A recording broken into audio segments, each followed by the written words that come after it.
Olá, estamos começando mais um episódio do Que Passa, um programa de divulgação científica da Unila que busca discutir os principais acontecimentos à luz da ciência. Eu sou o Ramon e estou aqui com os meus amigos Roberta, Luiz e Jackson para conversar sobre Guimarães Rosa. E no programa de hoje temos como convidado o professor Marcelo Marinho. Professor, obrigado por aceitar esse convite, por vir conversar conosco. Se apresenta para a gente. Oi, Ramon, saúdo todo o grupo aqui, também os ouvintes, né, aqui na pessoa do Ramon.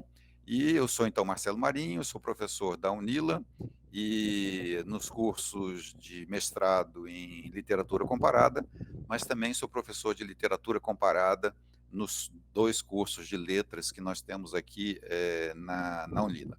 E minha área de investigação, né, sobretudo a Guimarães Rosa, que eu venho pesquisando desde 1994, ou seja, logo 30 anos de leituras sobre Guimarães Rosa, além de outros escritores latino-americanos. Sou tradutor de literatura haitiana e também fotógrafo, né? Tem um livro aí que também saiu, inclusive, com apoio da própria Unila. Então, boa tarde a todas e boa tarde a todos. Legal, professor. Então, hoje a gente vai fazer um breve olhar, né, sobre esse seu histórico de pesquisa do Guimarães Rosa, né, comentando um pouco sobre a vida e as curiosidades aí desse autor, né? Então, para a gente comentar, professor, faça um breve apanhado para a gente de quem foi Guimarães Rosa e quais são os fatos mais curiosos da biografia dele. Ramon, essa pergunta é uma pergunta muito difícil, porque a vida do Guimarães Rosa, toda ela é extremamente curiosa, né? Guimarães Rosa nasceu no interior de Minas Gerais, na cidade de Cordisburgo, uma pequena cidade que até hoje continua pequena, né? Possível, inclusive, faz parte de um roteiro de visitas do Estado. E Guimarães Rosa nasceu em 1908, naquela cidade que imaginem o que era, né, essa cidadezinha em 1908, e o cara, ele aos 6 anos de idade, Ramon, ele aprendeu a falar francês sozinho. Aos 9 anos ele aprendeu a falar holandês, né? Aos 16 anos, Ramon, olha que incrível, ele entra na faculdade de medicina com 16 anos e lá ele aprende então a falar japonês com um colega que ali estudava. Se formou aos 21 anos, então nós não estamos falando de qualquer um, né? Nós estamos falando de alguém que tem, assim, se vocês procurarem a fotografia do Guimarães Rosa, você vai ver que tem uma testa assim enorme, né? É um computador, né? Aquilo ali é um prédio, um CPU, né? O Guimarães Rosa, ao final da vida, ele conhecia então 21 idiomas, né? Ele lia 21 idiomas, e não idiomas assim como nós podemos falar, né? Eu falo português, espanhol, francês, italiano, que tudo muito parecido. Não, Guimarães Rosa, ele exagerava, né? Ele para o russo, para o hindi, dominava um pouco de mandarim também, enfim. O cara era, de fato, alguém extraordinário. E logo, depois de se formar como médico, ele começa a trabalhar como médico na Força Militar de Minas Gerais, na época, e resolve fazer o concurso para a carreira diplomática, né, o concurso de Itamaraty, que é muito difícil, e ele estuda sozinho, lá no interior de Minas Gerais, com seus livros, né, e ele tira o segundo lugar. Ele entra para a carreira diplomática, e na carreira diplomática, esse cara absolutamente genial, ele chega, então, ao posto de embaixador. Né? Agora, o que nessa carreira diplomática, e nós vamos falar sobre isso, aqui já um spoiler, né? Já como no posto de embaixador, quando ele é nomeado pelo presidente da República de então, o Juscelino Kubitschek, o Juscelino liga para o Guimarães pessoalmente e diz a ele: Guimarães, bom dia, embaixador. E ele finge surpresa: como assim, embaixador? Não, acabei de nomear, né? Sai hoje no Diário Oficial a sua nomeação, você a partir de hoje é embaixador, e você pode escolher a embaixada que você quiser para chefiar. Gente, esse é o objetivo de qualquer diplomata, né? Qualquer diplomata sonha, sobretudo, em ter a possibilidade de dirigir, né, de chefiar as delegações em cidades do assim chamado Circuito Elizabeth Arden, né? Roma, Paris, Nova York, porque, né, por exemplo, em Roma, a embaixada se torna um palacete maravilhoso, o Palácio Pompili, e o Guimarães Rosa, ele diz: muito obrigado, senhor presidente, mas eu vou ficar por aqui no Rio de Janeiro mesmo. Esse é o primeiro mistério. Como é que alguém nesse plano recusa um convite assim tão honroso, né, e que tanto prestígio lhe traria? E Essa recusa tem a ver com a conversa de hoje sobre diferentes assuntos, inclusive sobre as Pleiades, né? Aquela constelação maravilhosa que aparece aqui no Hemisfério Sul entre setembro e março. Então, esses são os fatos mais não, porque é muito fato curioso e por vezes até mesmo improváveis, né, e inverificáveis.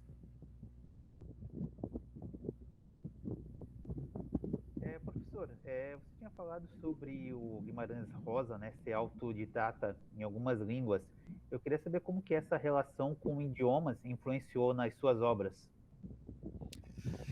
Bem, o Guimarães Rosa, nas suas obras, né, os seus primeiros contos, quando ele ainda era estudante de medicina, ele participava de concursos de contos, e alguns dos contos, por exemplo, há um conto muito interessante que tem um título em grego, né, ele ganha um prêmio com aquele conto, o conto é publicado, e o conto ele se chama Tempo e Fatalidade, mas em grego.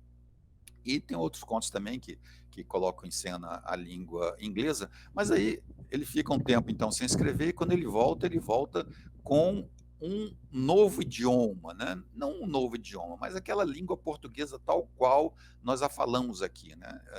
Nós falamos várias línguas portuguesas aqui no Brasil, né? Se colocarmos um gaúcho para conversar, talvez com um cearense, um pernambucano, né? Provavelmente vai haver aí muitos problemas de comunicação. E o Guimarães Rosa, então, ele mistura as línguas na sua obra, né? Sobretudo, ele busca palavras em outros idiomas, palavras que correspondem a coisas que, em língua portuguesa, nós não teríamos um nome para elas, né?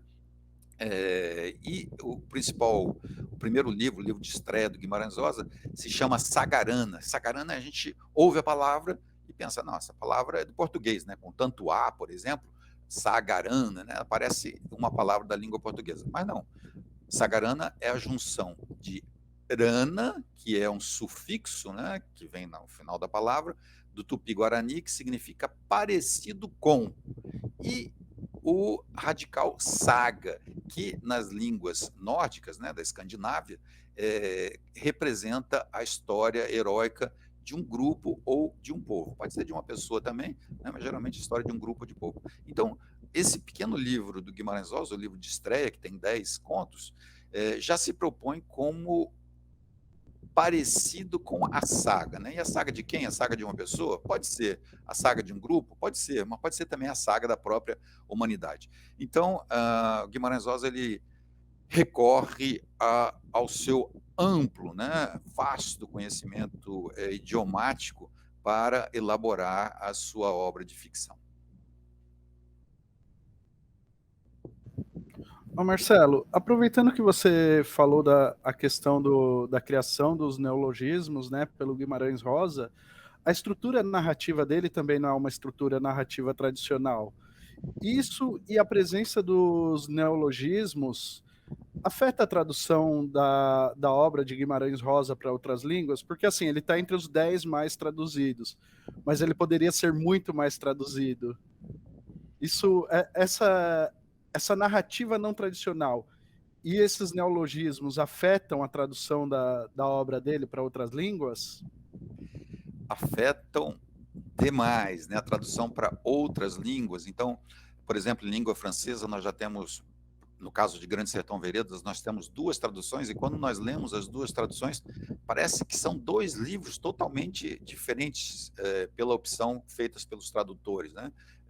Uma primeira tradução feita na década de 60, uma outra feita na década de 90, ou seja, com 30 anos de diferença, mas quando lemos os 2 livros, parece que são 2 livros diferentes, apesar de contarem, assim, basicamente a mesma história, mas muitos detalhes são perdidos. Em língua espanhola, nós temos para Grande Sertão Veredas uma tradução feita na Espanha, outra feita na Argentina, nós temos, então, traduções em italiano, em alemão, em vários idiomas, e há em Guimarães Rosa uma proposta bastante, uma proposta de fazer um livro, né, que seja traduzido ainda muitas vezes até que se chegue, enfim, vai ser impossível chegar a uma versão definitiva. Para os estrangeiros é preciso que eles leiam 3, 4 livros para poderem chegar a mais ou menos uma vaga impressão daquilo que nós temos em língua portuguesa do Brasil, né? Mesmo para os nossos irmãos de Portugal ou dos outros países de língua portuguesa, é uma leitura difícil, mesmo para nós brasileiros, né? Então, há uma proposta aí do Guimarães Rosa de fazer com que nos próximos 200, 300, 400 anos, se não chegar a guerra atômica aí, né? O Guimarães Rosa ele vai continuar vivo enquanto houver gente tentando interpretar e explicar, né? Porque a tradução, na verdade, é uma explicação de uma certa leitura feita em outra língua. E é lógico que nós também temos aí outras traduções dentro do próprio idioma, né? Grande Sertão Veredas já foi adaptado para o cinema na década de 60, já foi adaptado para uma série que, no ponto de vista, os atores escolhidos não podiam ser menos adequados, né, para essa série, tanto é que eu me recuso a ver a série, porque a gente termina vendo a série e depois não consegue mais ler o livro, a gente se perde, né? Aquilo fica impactado na nossa imaginação e a gente perde, então, muitos detalhes. E, inclusive, foi recentemente também traduzido em português para o formato de histórias em quadrinhos. Então, há uma dificuldade muito grande para a tradução da sua obra, e essa dificuldade ela é um pouco proposital, né? Porque enquanto houver pessoas discutindo, tentando interpretar, tentando explicar, fazer o que estamos fazendo aqui hoje, né, o Guimarães Rosa ele continua vivo, né? E para isso há um filósofo alemão que ele criou uma palavra que em português daria para traduzir como pervivência, né? Não é que o Guimarães Rosa ele sobreviva, ele pervive enquanto houver pessoas que estejam, então, interpretando a sua obra, adaptando, traduzindo, comentando, pensando, sonhando, né? E há, então, um número muito grande de pesquisadores. Outro dia outro dia já tem um tempinho, eu fiquei impressionado andando na praia e passou um rapaz, assim, ele tinha tatuado na pele, única e exclusivamente, uns desenhos que tem nas orelhas do livro Grande Sertão Veredas. Eu fiquei, aquilo para mim foi uma coisa muito impactante, né? Que tem pessoas que tatuem na própria pele, né, esse grande símbolo da cultura nacional que é o Guimarães Rosa. Absolutamente genial. Professor, e de que forma o regionalismo aparece nas obras de Guimarães Rosa?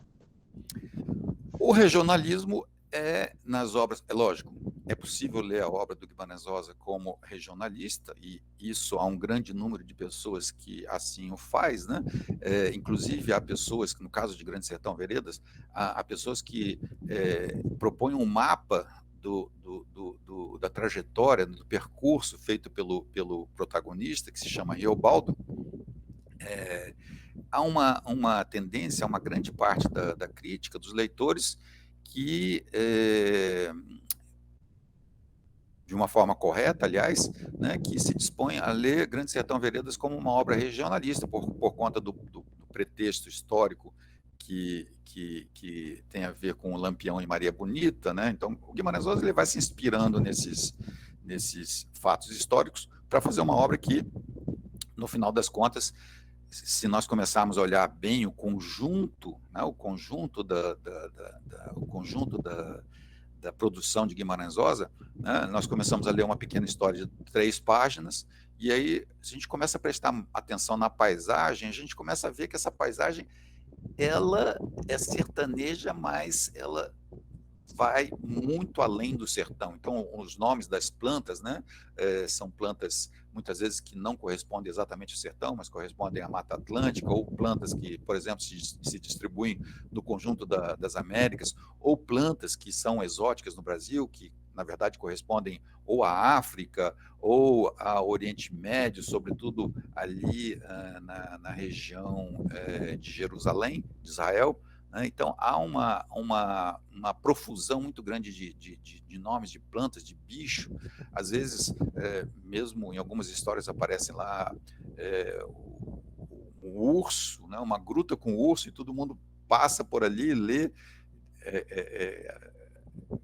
sem se dar conta que não há ursos na América do Sul, né? Na América do Sul não há nenhum exemplar de urso, até que eu saiba, enquanto eu saiba, não há nem mesmo nenhum fóssil de ursos e outros animais, como, por exemplo, o tigre dente de sabre. E estão todos ali, e as pessoas leem e falam, não, isso é regional, então deve ter urso aqui também, e deve ter essas plantas por aqui também, quando, na verdade, essas plantas são exóticas.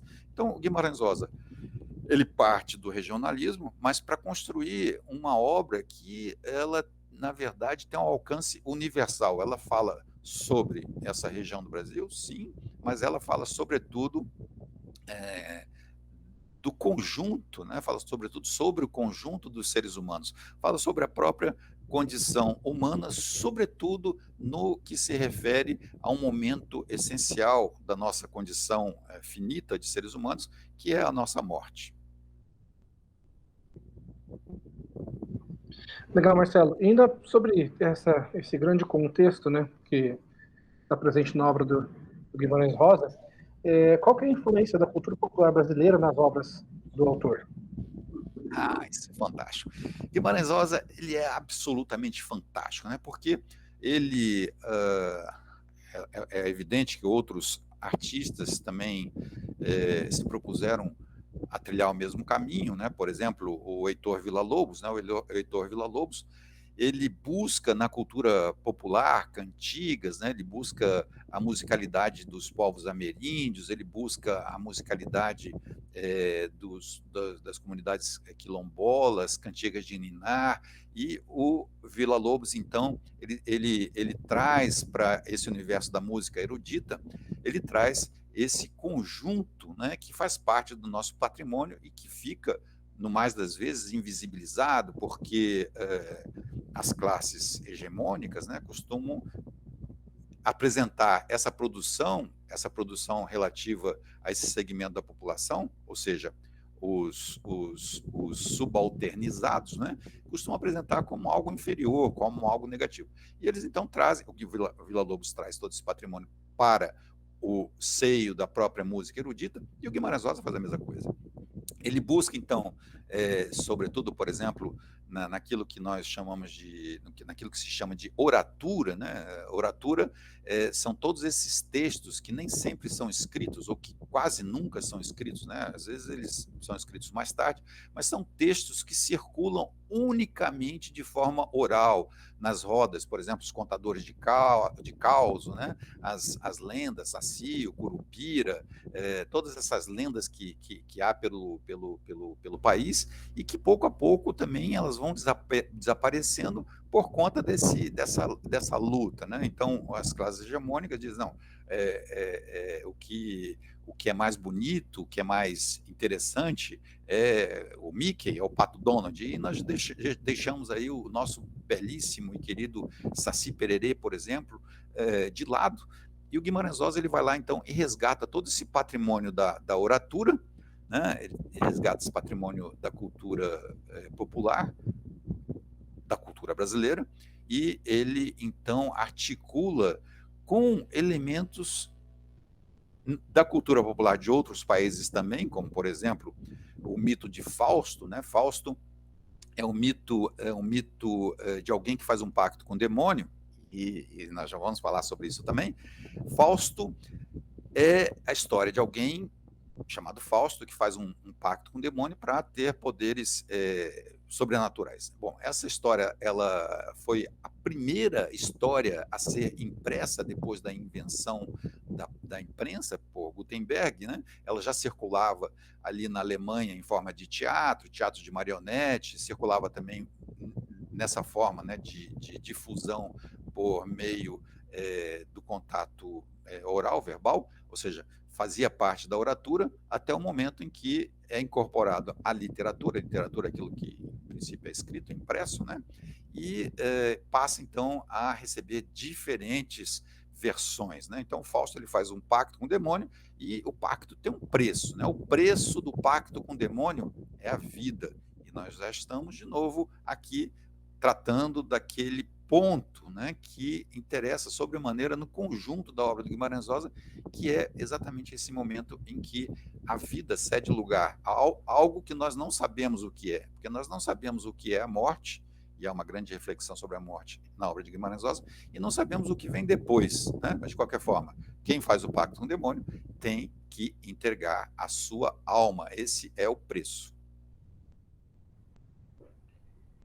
Professor, qual que é a importância de Guimarães Rosa para levar a cultura brasileira para o mundo?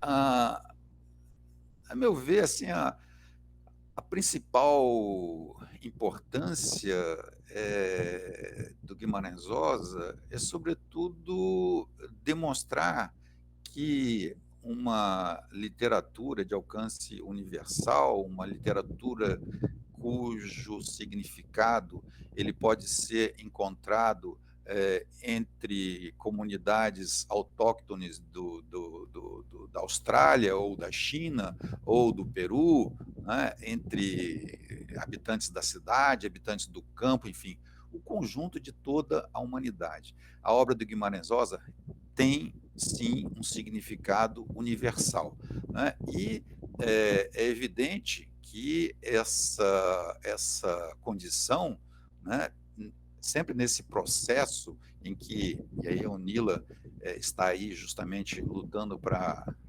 contra esse processo de colonização das nossas mentalidades, né? Nós aqui na América Latina, nós somos povos subalternizados e o tempo todo recebemos essa mensagem de que somos subalternizados porque somos inferiores.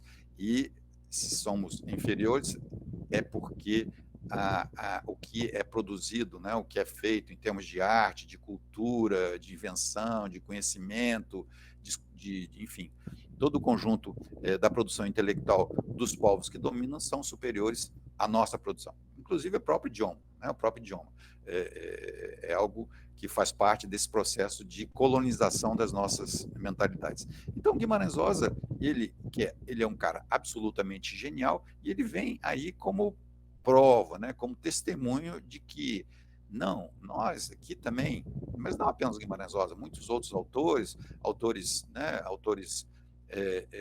todos os autores desse patrimônio que eu mencionei, que é o patrimônio da oratura, né, esse patrimônio de histórias que circulam de forma oral, mas o Guimarães Rosa, principalmente, né, com a sua genialidade absurda, ele vem mostrar que, sim, nós não temos que ser subalternizados, porque entre nós há também grandes talentos, né? Grandes talentos que ficam silenciados, né? Porque esse é o resultado, então, desse embate, né, entre grupos, entre povos, entre países que querem dominar os outros e, então, recusam, né, algo como igual ou superior ao que esses próprios povos produzem.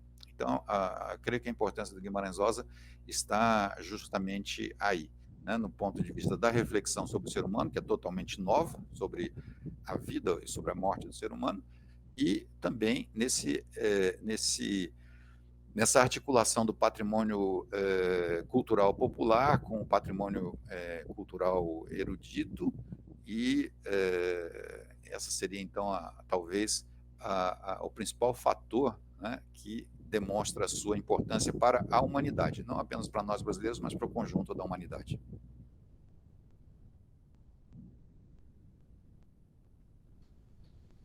Marcelo, eu queria falar um pouco mais sobre a sua pesquisa, né?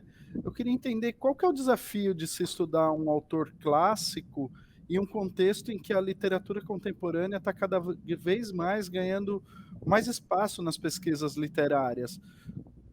Como foi essa experiência?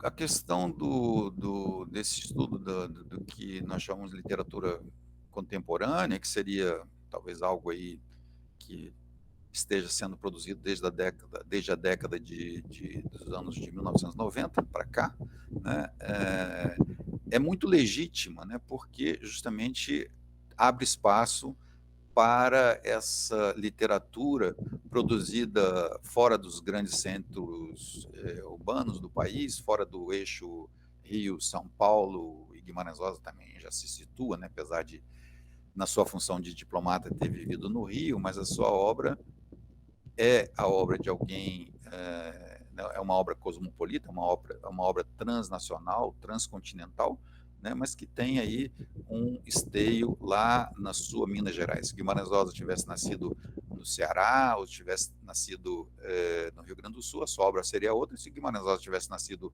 na França, ele jamais teria feito sua obra, porque a língua francesa ela é extremamente já, digamos assim, quase petrificada, né? É quase impossível fazer, e por isso a dificuldade da tradução, né? É quase impossível fazer com a língua francesa o que o Guimarães Rosa faz com a língua portuguesa. Mas, nesse caso das literaturas contemporâneas, sim, é preciso, né? É preciso estudar, pesquisar essa obra, estudar o significado, o impacto dessa obra, a representatividade em termos de cultura brasileira, cultura latino-americana, né? Eu não vejo nenhum problema, porque Guimarães Rosa, afinal das contas, continua sendo bastante estudado, e há muitos aspectos que a obra do Guimarães Rosa, nós poderíamos dizer que a obra do Guimarães Rosa ela é extremamente contemporânea, ela nem é contemporânea, ela é uma obra que foi feita para ser escrita daqui a 50 anos ou 100 anos, mas ela já está escrita, Guimarães Rosa antecipou, né? Então a obra de Guimarães Rosa ela é pós-contemporânea, né? É uma obra posterior a aquilo que nós vivemos hoje, aquilo que se produz hoje. É uma obra praticamente atemporal, né? Essas histórias de Guimarães Rosa, algumas delas, o enredo, ele se desenrola em um lugar que é um lugar que são todos os lugares do planeta Terra, ao mesmo tempo em que não há marcadores temporais. Então, essa história poderia acontecer hoje, mas poderia estar acontecendo, poderia acontecer, né, há 100 anos atrás, há 500 anos atrás, 1000 anos atrás, e daqui a 1000 anos também. Então, eu acho que o Guimarães Rosa, ele escapa totalmente dessas categorias temporais, né, e categorias também de tempo, porque a obra do Guimarães Rosa é única. Quem quiser escrever como Guimarães Rosa, logo todo mundo, e há alguns autores, né, que tentam, logo todo mundo vai dizer, você está imitando Guimarães Rosa, não há como, né, então, não me parece nada assim tão descontínuo, né, essa literatura chamada contemporânea e aquilo que o Guimarães Rosa fez e faz, porque cada dia a obra está escrita, mas cada dia ela vai se atualizando. Professor, fala pra gente um pouco sobre o enigma da morte desse autor e as pistas existentes em suas obras. Bom, o grande enigma da existência do Guimarães Rosa é o fato de que o Guimarães Rosa ele se candidatou, assim, resumindo bastante tempo, não temos tanto tempo assim, mas o Guimarães Rosa ele se candidatou a uma vaga na Academia Brasileira de Letras. Vocês sabem que a Academia Brasileira de Letras tem apenas 40 assentos, tem apenas 40 vagas, né? E as pessoas se candidatam quando um dos acadêmicos morre. Quando ele morre, deixa sua cadeira livre, alguém vai lá e se candidata à eleição para a academia. A eleição, na verdade, não é uma eleição assim exatamente democrática, né? Geralmente quando ocorre a eleição, já está tudo acertado ali entre os acadêmicos que permanecem. E o Guimarães Rosa, então, ele teve então o projeto de aceder, né, de se tornar um membro da Academia Brasileira de Letras, numa época em que a Academia Brasileira de Letras e a própria literatura, hoje a literatura tem vários substitutos, tem o cinema, tem várias outras formas de produção de histórias, mas na época havia um prestígio muito grande, a academia tinha um prestígio muito grande, e o Guimarães Rosa, então, ele se candidata 3 vezes. Ele se candidata a primeira vez em 1956, nem mesmo tinha publicado, o livro dele ainda estava ainda estava na gráfica quando ele se candidatou pela primeira vez. O Grande Sertão Veredas não tinha sido publicado, mas logo diz para ele: olha, Guimarães, não dá, porque essa eleição, né, já tem dono, né, o candidato é o candidato tal e não adianta querer concorrer porque já está tudo acertadinho. Ele retira a candidatura, aliás, ele nem chega a se candidatar, apenas disse que vai se candidatar. No ano seguinte, em 1957, né, morre novamente, todo ano morrem uma, duas pessoas na academia, porque geralmente são pessoas já, quando são eleitas, elas já têm aí toda uma bagagem, né, tem pelo menos 50, 60 anos quando são eleitas, então todo ano morre um ou dois. Em 1957, ele se candidata. Dizem para ele de novo: Guimarães, ainda não é tua vez, cara. Mas ele insiste, né? Ele se candidata, faz campanha, né? Faz campanha cerrada com seu padrinho. Ele tem lá um padrinho dentro da academia nessa segunda eleição, que é o Josué Montelo. E o Josué Montelo faz campanha para o Guimarães dentro da academia. Mas a eleição acontece em janeiro de 58 e o Guimarães Rosa ele perde de 27 a 10 votos. Ele tem só 10 votos e o outro candidato tem 27 votos. Bom, essa história, recomendo. O Guimarães Rosa, ele mais ou menos ele ficcionaliza, porque ele ficcionaliza tudo que tem alguma relação com a literatura na sua vida, e ele ficcionaliza essa eleição numa historinha chamada Desenredo. Bom, então são 3 candidaturas. Em 57 ele perde, e aí em 58 ele é nomeado. Veja só, a eleição ocorre em janeiro de 58, Guimarães Rosa é nomeado embaixador e recebe esse prêmio, né? Escolha a embaixada que você quiser. Ele diz: não, vou ficar por aqui. E ele fica no Rio de Janeiro, mas ele fica para fazer campanha, né? Ele não assume essas embaixadas prestigiosas que ele poderia ter assumido em Paris, em Roma ou em Nova York. Ele fica no Rio de Janeiro para fazer campanha, porque ele precisa ser eleito para a Academia Brasileira de Letras. E, finalmente, então, em 1963, né, nesse meio tempo ele ganha o Prêmio Machado de Assis, ou seja, os membros da academia já estão dizendo: está chegando a sua vez. E aí o Guimarães Rosa, então, em 1957, ele se candidata novamente e ele é eleito, né? E não foi eleito à unanimidade. Todo mundo fala: foi eleito à unanimidade. Não, mentira, porque tem 2 membros da academia que votam em branco. E aí tem um escritor que escreve lá, faz uma crônica dizendo: é um absurdo, né, essa inveja que existe entre os seres humanos. Como é que alguém tem a coragem de levantar na cidade do Rio de Janeiro, tomar banho, fazer a barba, colocar um terno, se dirigir nesse trânsito maluco e violento do Rio de Janeiro para a academia e ir lá colocar 2 votos em branco só para dizer ao Guimarães Rosa: olha, você não é unanimidade, né? E o Guimarães Rosa ele é absolutamente genial, né? Não haveria porquê, mas tudo era questão de inveja. Todos esses fatos o Guimarães Rosa vai colocar nessa historinha chamada Desenredo. Bem, ora, se candidatou 3 vezes,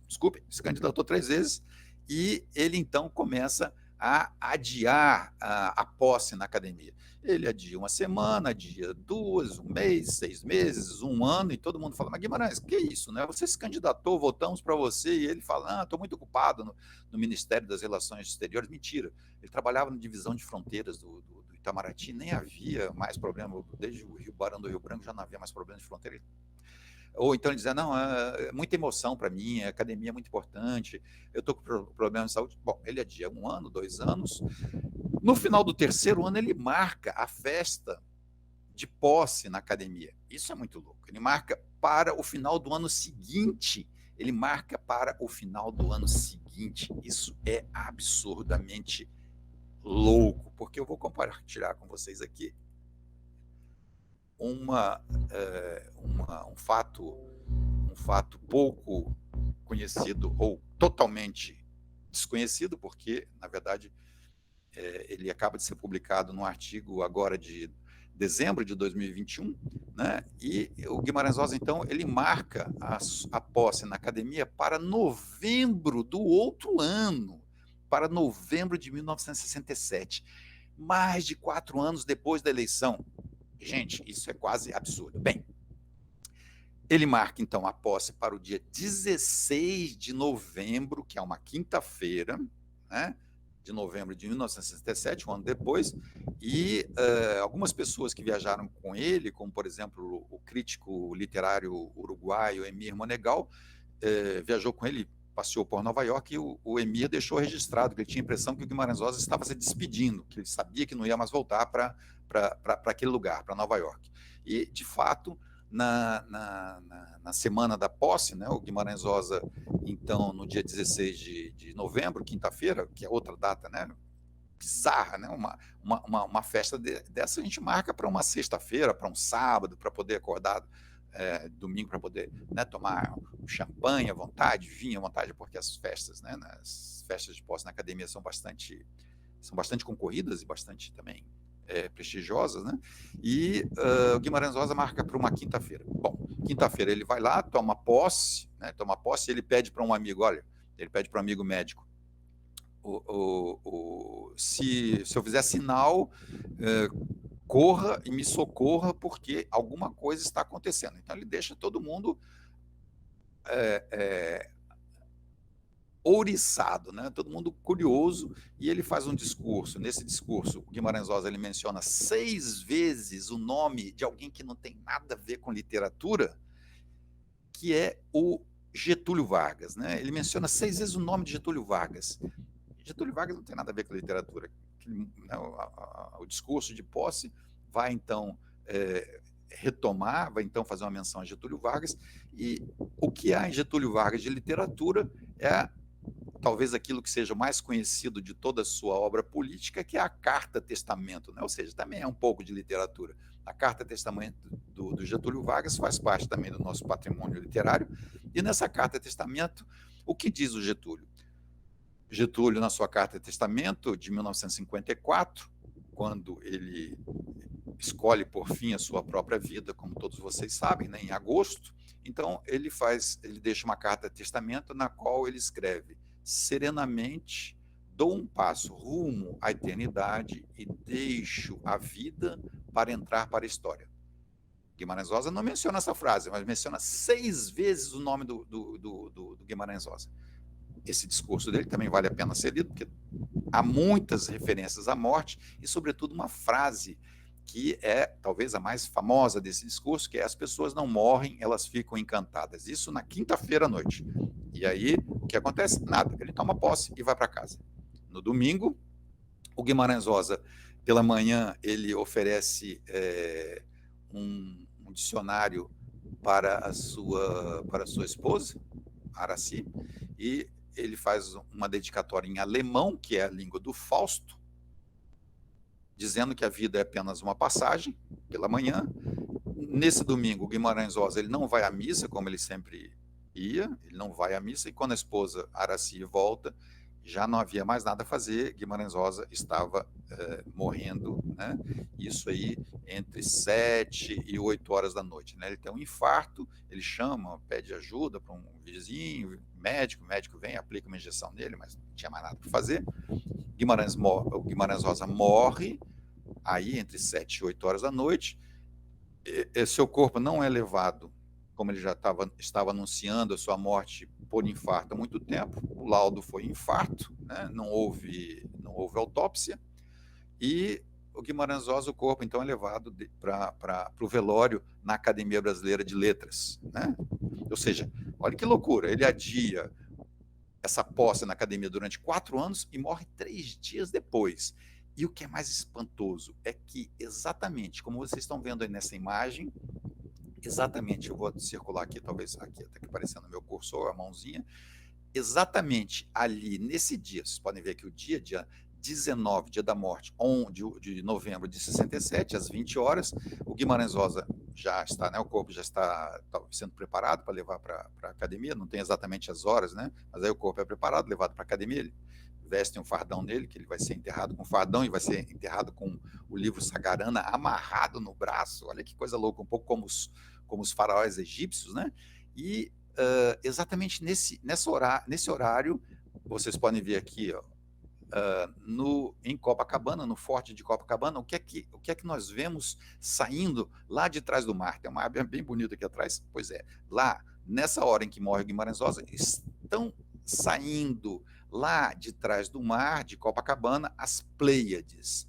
As Pleiades é o nome que se dá a uma constelação, né? E na língua portuguesa, Pleiades significa conjunto de literatos ilustres, né? Ou conjunto de pessoas ilustres, e essa denominação vem do fato de que, na cultura francesa, né, esse nome, Pleiades, foi dado, então, a um conjunto de poetas que, no século XVI, eles deram uma forma meio que definitiva, ou definitiva para a língua francesa, e com isso eles mudaram totalmente o próprio conceito de língua francesa, né? O idioma a língua francesa que era usada antes, né, deixou de ser usada e passou-se a escrever a língua francesa de uma outra maneira, com outra grafia, que agora já uniformizada para o conjunto do território que na época era a França. Então, as Pleiades saem do mar ali, exatamente na hora em que Guimarães Rosa morre. E vejam bem, as Pleiades, eu já disse no início, elas só aparecem no hemisfério sul entre setembro e março, né? E é lógico que cada dia a posição delas muda, né? O tempo que ela vai permanecer. Então, por coincidência, um pouco como se todo o sistema galáctico, né, todo o universo nessas velocidades estonteantes com que a Terra gira e a Terra percorre, o Sol também, as estrelas giram, e para fazer com que em dezembro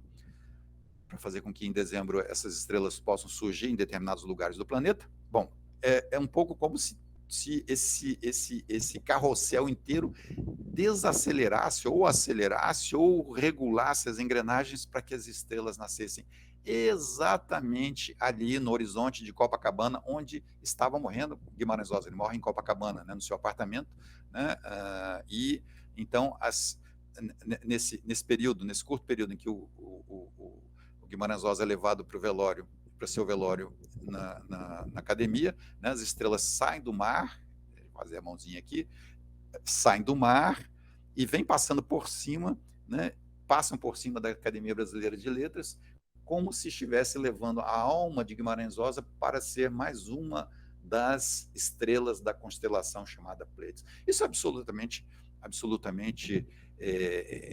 inacreditável, né? Incrível, absurdamente estonteante, essa ideia de que talvez o universo tenha planejado aí mudar as suas velocidades para contemplar o Guimarães Rosa com esse privilégio de ter as Pleiades saindo do horizonte no mar exatamente na hora em que ele morria. Então, não sei se eu terminei respondendo essa pergunta, porque esse tema me apaixona. Ficou mais ou menos claro? Ficou sim, professor. Marcelo, é realmente uma sequência de atos, né, muito interessante, que despertam cada vez mais nossa curiosidade, né, que as consequências e essa somatória de atos que envolvem aí o falecimento de Guimarães Rosa.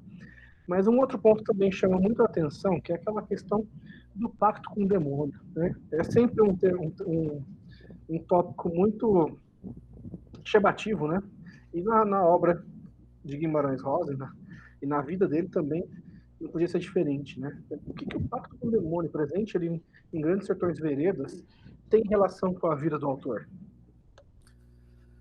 Bom, como também relembrando que nós já conversamos, né? O pacto com o demônio é o tema, então, dessa história de Fausto, né? O Fausto que na cultura alemã e há vários relatos de pessoas que talvez tenham feito um pacto com o demônio, e uma dessas pessoas seria um tal de Doutor Fausto, que aí pela Idade Média teria feito um pacto. Essa história circulava então pela Alemanha. Ela foi então da oratura, ou seja, dessa produção estética que circula de forma oral, ela é incorporada na literatura.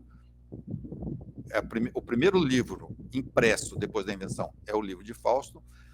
Em seguida, o maior escritor alemão chamado Goethe, ele abraça, né, e escreve então a sua versão do Fausto. Essa sua versão do Fausto é levada para a Inglaterra já não me lembro mais por qual autor, mas ela vai para a Inglaterra, volta de novo para a Europa e vai para os Estados Unidos. Então, vários escritores como a Virginia Woolf, o Thomas Mann, que é outro alemão, cuja mãe é brasileira, também escreve a sua versão de Fausto. E o cinema tem várias versões de Fausto, né? Como, por exemplo, uma versão comercial de Hollywood, mas que vale a pena ver, mais que vale a pena ver, que se chama o Coração Satânico, né? Então, essa história do Fausto, do pacto com o demônio, que depois é preciso pagar com a alma, ela tem toda essa trajetória, que é muito interessante, e há inclusive uma linguista portuguesa que diz que, remontando as linguagens, já no início da formação da linguagem humana, né, ela vai suprimindo as palavras que são criadas depois, ela chega a um núcleo lá na Idade da Pedra, em que as pessoas já acreditam que é possível fazer um pacto com o demônio. Bom, esse pacto com o demônio é o ponto central na história de Grande Sertão Veredas. Em Grande Sertão Veredas, nós temos um personagem chamado Riobaldo, né? Riobaldo, que na pronúncia caipira é Riobardo, e bardo significa poeta, io significa eu, e R é o R inicial do Guimarães Rosa, então Rosa, eu, poeta. Nesse Grande Sertão Veredas, né, nesse romance, ele faz um pacto com o demônio. Na verdade, ele não sabe se fez ou não, mas ele chama o demônio, dorme. Depois, quando ele acorda, ele está cheio de ideias novas, está falando muito bem, né? E é aí que esse Riobaldo ele vai vencer uma guerra que está sendo levada no sertão, mas que é uma guerra que pode ser lida no universo da literatura, né? Uma guerra literária, uma guerra entre escritores, entre correntes literárias, entre propostas estéticas. Então, em Grande Sertão Veredas, né, nós temos a história de um poeta que faz um pacto com o demônio, e ele ganha um prêmio, o prêmio se chama Otacília, o prêmio é o que está escrito lá no livro, né? Otacília é um prêmio, mas esse poeta ele perde Diadorim, que é a alma. O livro também diz, Diadorim é a alma, tá bem? E o Guimarães Rosa qualifica Grande Sertão Veredas como sua autobiografia irracional. Gente, o que poderia haver, na verdade, entre a história de um poeta no sertão que faz um pacto com o demônio para ganhar um prêmio e a vida desse carinha aí que aprendeu francês com 6 anos, holandês com 9, japonês, e ganhou vários prêmios já na faculdade de medicina, ganhava prêmios, a vida inteira ganhando prêmios, né? E ele formou um patrimônio bastante privilegiado, né, com a literatura, com os direitos autorais dessas obras. E o Guimarães Rosa diz, então, que Grande Sertão Veredas ele concluiu em 3 dias e 2 noites em que ele não dormiu, ele ficou rolando no chão, escrevendo, como se estivesse possuído. Então, ele próprio declara, né, assim, entre linhas, que Grande Sertão Veredas ele recebeu, né, como ele não usa a palavra psicografar, mas ele recebeu como se fosse uma inspiração sobrenatural. Bom, e esse livro, então, é qualificado como autobiografia irracional. Ora, o que vem a ser uma autobiografia irracional? Se vocês procurarem, é interessante que os críticos fogem, né? Quase ninguém está tratando, quase ninguém mesmo, né? Trata essa ideia da autobiografia racional, porque é difícil. O que é uma autobiografia racional? Bom, uma autobiografia racional, para fazer uma autobiografia racional, a gente precisa sentar, juntar as fotografias, os fatos, relembrar as coisas, né, os documentos, juntar aqui, racionalizar, né, e contar aquilo que nós vivemos, aquilo que já foi vivido, perfeito? Então, nós contamos aquilo que já foi vivido. E uma autobiografia racional é o oposto, né? Nós contamos, depois vamos viver aquilo que está escrito. Ora, Grande Sertão Veredas, então, conta a história de um poeta que faz um pacto com o demônio para ganhar um prêmio, ganha o prêmio e perde a alma. Essa seria, talvez, a razão para Guimarães Rosa ter se candidatado 3 vezes na Academia Brasileira de Letras e ter adiado durante 4 anos a posse, porque na hora em que Guimarães Rosa tomasse posse na academia, que ele recebesse esse prêmio, poderia ser o prêmio Nobel também, mas não aconteceu com o prêmio Nobel. Se ele tivesse ganhado o prêmio Nobel, provavelmente ele teria morrido 3 dias depois também, né?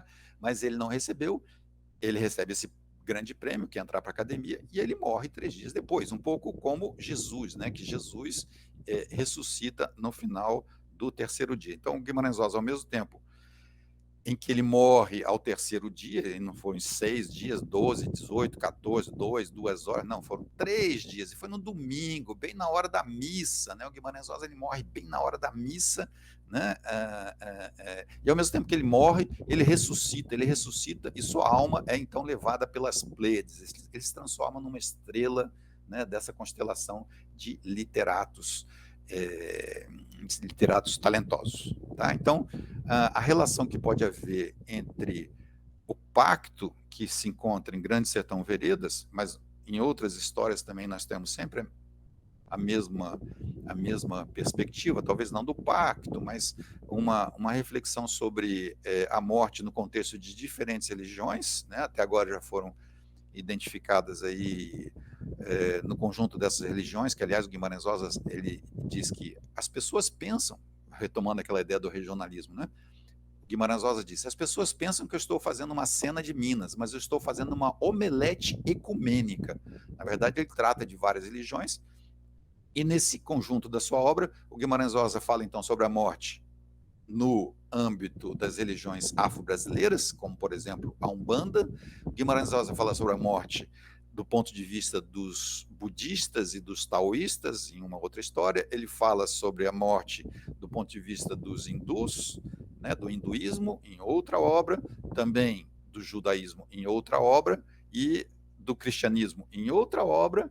E agora nós estamos aqui buscando, né, aqui em conjunto com diferentes pesquisadores, né, essa perspectiva, essa reflexão sobre o que é a morte e o que vem depois da morte, do ponto de vista do Islã, né, provavelmente se encontram, não conseguimos ainda identificar essa história, mas também do ponto de vista do xamanismo, né, do xamanismo que é uma religião, bom, xamã é uma palavra que vem do russo, mas o xamanismo ele é bastante praticado, sobretudo na região amazônica, mas também no seio de religiões como o Santo Daime, como a União do Vegetal, e também a do... esqueci o nome. Bom, enfim. Então, é possível que o xamanismo, a morte, do ponto de vista do xamanismo, esteja numa história chamada Meu Tio e Auarete. Ou seja, né, a história do pacto, esse pacto com o demônio, e aí é interessante que, ao contrário do que normalmente a crítica literária faz, a crítica literária costuma pegar fatos que eles imaginam que tenham acontecido, porque o escritor disse, ou um amigo disse, mas ninguém sabe se aquilo aconteceu ou não, e aí esses fatos servem para explicar a obra, e pronto. Então o professor fica numa posição bem confortável, tá vendo? Essa passagem aqui é uma referência àquele dia em que o autor caiu do velocípede e bateu a cabeça. Aqui é o contrário, nós estamos tentando entender essa vida que também é uma narrativa, que também é uma ficção, isso que nós estamos falando aqui é uma ficção, porque não tem como comprovar nem negar, na verdade, isso é o próprio da literatura, escapa à prova da verdade, né? E nós tentamos, então, utilizar a obra para entender a vida, ou para construir uma vida, que também é uma outra ficção, né? Nossas vidas são para nós mesmos uma ficção, uma narrativa. Legal, Marcelo. Acho que conseguimos fazer um apanhado muito interessante da vida de Guimarães Rosa, né? Aqui falamos um pouco só da obra, né? Quisemos dar essa mudada de perspectiva e olhar um pouco para a vida de Guimarães Rosa, mas a vida dele como uma grande obra, né? Como se ele tivesse planejado todo o processo, né? Realmente é muito, muito curioso, muito fantástico conhecer um pouco mais desse autor. Te agradecemos muito, Marcelo, foi muito bacana esse papo. Bom, então agradeço novamente a todas e todos que estão aqui acompanhando essa gostosa roda de conversa, né? Agradeço a todas e todos na pessoa do Ramon, e convido então, né, vocês deixarem aqui embaixo o seu like, o seu dislike, e sobretudo as suas perguntas e sugestões e eventualmente os seus insights, porque essa leitura ela é coletiva, né?